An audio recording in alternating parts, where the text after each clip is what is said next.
This is going to pass for the March shop tour. I know it's only a week or so after my February shop tour. This is going to be a quick one, but we're now in the beginning of March. It's March 3rd. And this year my shop tour videos have been landing at the end of the month. I think I didn't, release my February shop tour until March 1st, though it was actually filmed in the February 26th, 27th, something like that. So, this is going to be a quick one because in the few days since the last shop tour, I have done a lot in the shop, at least one big, huge improvement, which you may notice so far if you've paid attention. And I'm jumping into the quote rack now, so that's going to be coming up, and I want to make sure that these shop tours are back at the beginning of the month. So, in any event, nothing really new over here. I hung some electrical outlets on the wall. That's it. I'm only going to point out some new things. Here's the quote rack well underway. Those are my templates, all made up for the legs. They're sitting there the way they will cross over each other in the final version. And I was just starting to mark out legs. Tomorrow I'll begin milling my leg stock. I used this thing for the first real time today, and I set up the outfeed table. And let me just say, it took about 2 minutes. It was amazingly simple.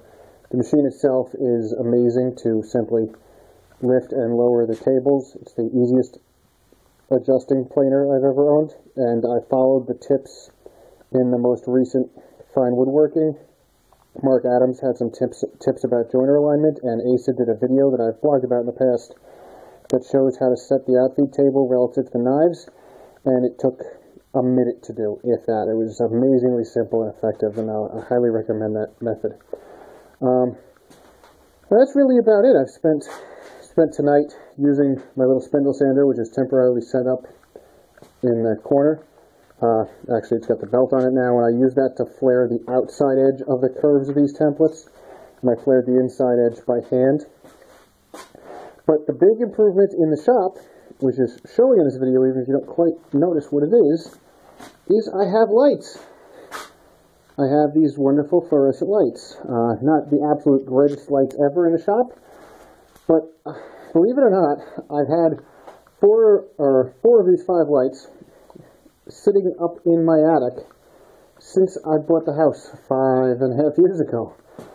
And although I spent a day through trials and tribulations getting the lights set up, and I'll probably write a blog post about that, even just investing 1 day in lights, given the amount of time I've invested in the shop, I can't imagine why I didn't do it sooner. I'm kicking myself in the pants because the lights make such a tremendous difference, and I think just in the brightness of this video, you can see how wonderful the shop is in terms of lighting.